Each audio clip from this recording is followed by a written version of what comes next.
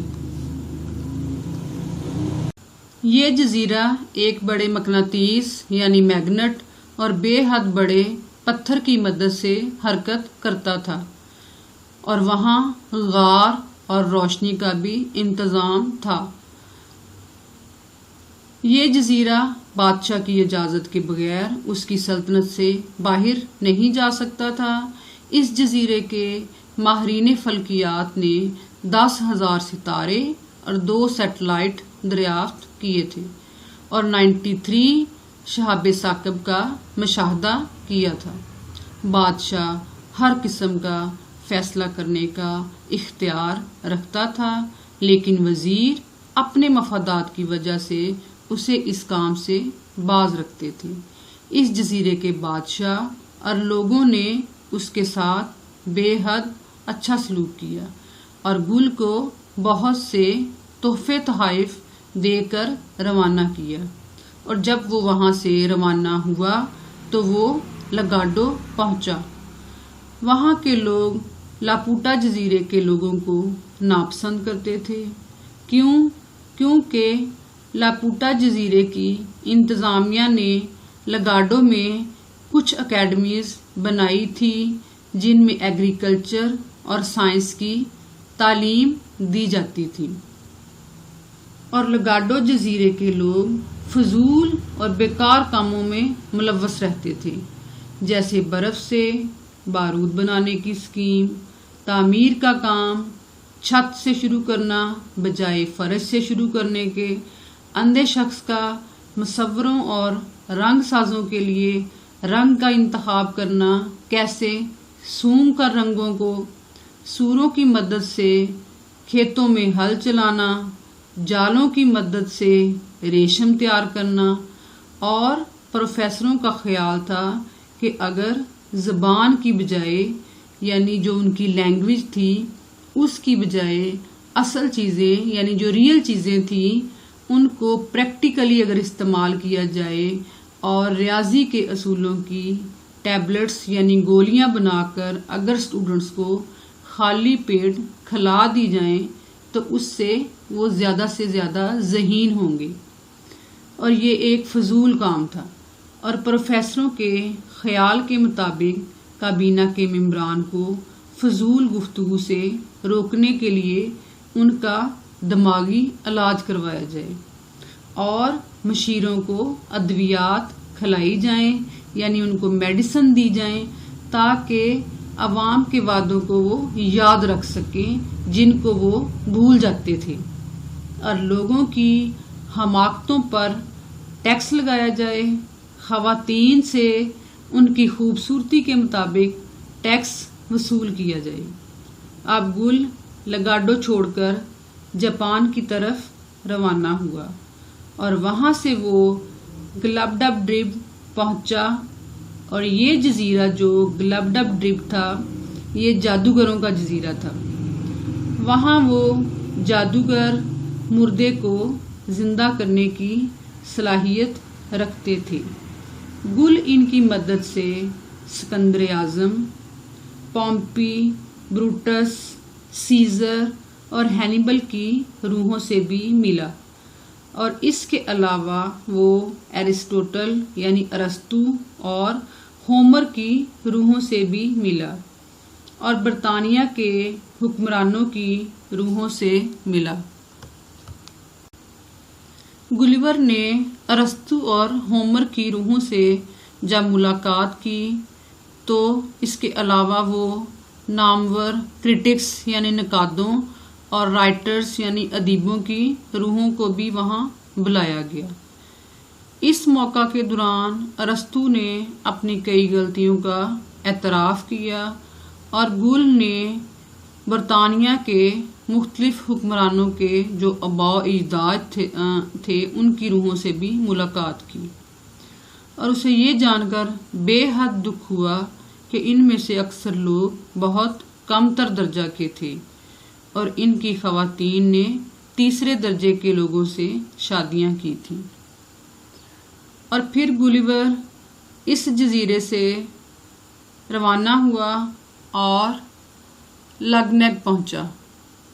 یہاں پہنچ کر اسے بادشاہ کے قدموں کی مٹی کو چاٹنا پڑا، کیونکہ یہ یہاں کا رواج تھا کہ بادشاہ سے ملنے سے پہلے مٹی کو چاٹا جائے اور پیٹ کے بل رینگ کر آگے بڑھا جائے اور مخصوص دعائیہ کلمات بولے جائیں۔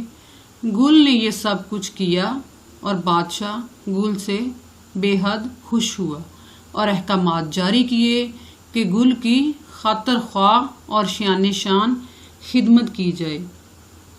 In this chapter, court affairs have been sterilized, according to which the king, if he wanted to kill someone, he would spray poison on the floor.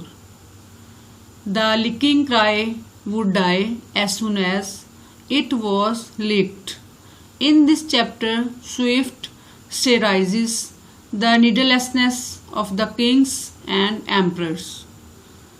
Us chapter میں درباری تکلفات پر طنز کی گئی ہے، جس کے مطابق بادشاہ اگر کسی کو قتل کرنا چاہتا تو فرش پر زہر چھڑک دیتا، جسے چاٹتے ہی چاٹنے والا فریادی مر جاتا۔ اور سوئفٹ اس چیپٹر میں بادشاہوں اور شہنشاہوں کی بے نیازیوں پر طنز کر رہا ہے۔ یہاں کے لوگ فیاض لیکن مغرور تھے۔ گل کو بتایا گیا کہ وہاں کچھ لوگ ایسے بھی تھے جو لافانی تھے، یعنی امورٹل تھے۔ گل بڑا حیران ہوا اور رشک کرنے لگا کہ ان لوگوں کو موت کی کوئی فکر نہیں۔ ان لوگوں کو سٹرڈ برگز کہا جاتا تھا۔ گل سے پوچھا گیا کہ وہ اگر لافانی ہو جائے تو کیا کرے گا؟ گل نے کہا وہ بہت امیر بنے گا اور پھر بہت سا علم حاصل کرے گا اور آنے والے لوگوں کے لیے زندہ تاریخ کی کتاب بن جائے گا۔ لیکن گل کو بتایا گیا کہ لافانی ہونے میں کتنی تکالیف ہیں، بلکہ لافانی لوگ تو موت کو ترستے ہیں۔ بڑھاپا اور کمزوری ان کے لیے بڑی تکالیف کا باعث تھی۔ وہ زندہ ہوتے ہوئے بھی مردوں کی طرح تھے۔ گل کو کچھ لافانی لوگ دکھائے گئے، جن کو دیکھ کر گل کو احساس ہوا کہ لافانی ہونا اتنا قابل رشک نہیں ہے جتنا وہ خیال کر رہا تھا۔ In this chapter, man's vain and useless wishes are sterilized. Man desires everything that's seemingly pleasing. اس چیپٹر میں انسان کی فضول قسم کی اور بیکار خواہشات پر طنز کیا گیا ہے، کرٹیسائز کیا گیا ہے کہ انسان ہر اس چیز کی خواہش کر بیٹھتا ہے جو ظاہری طور پر خوبصورت ہو، خوشنما ہو، لیکن اس کے لیے بہتر نہیں ہے یا بہتر نہ ہو۔ گلیور نے بادشاہ سے لگنگ سے جانے کی اجازت لی اور بادشاہ نے اسے کچھ زیورات دیے اور جاپان کے شہنشاہ کے نام ایک سفارشی رکا بھی لکھ دیا۔ گل 6 مئی 1709 کو جاپان کی بندرگاہ پر پہنچا۔ وہاں کے بادشاہ نے بھی گلیور سے بہت اچھا سلوک کیا اور اسے بہت سی مرات سے نوازا۔ گل نے انہیں غلط بیانی کرتے ہوئے بتایا کہ وہ ایک ڈچ ہے اور یورپ جانا چاہتا ہے۔ بادشاہ کی مدد سے گل 9 جون 1709 کو ناگاساکی پہنچا۔ وہاں سے ایک تکلیف دہ سفر کے بعد ایمبیونا کشتی پر سوار ہو کر ایمسٹرڈیم پہنچا. وہاں سے وہ ریڈرف پہنچا جہاں اس کے بیوی بچے اس کے منتظر تھے. In this chapter, different situations and events are described in a very realistic way, and various information about has also been provided. In addition to this, Swift tried to give a very real color to fantasy story by telling the date and year, etc.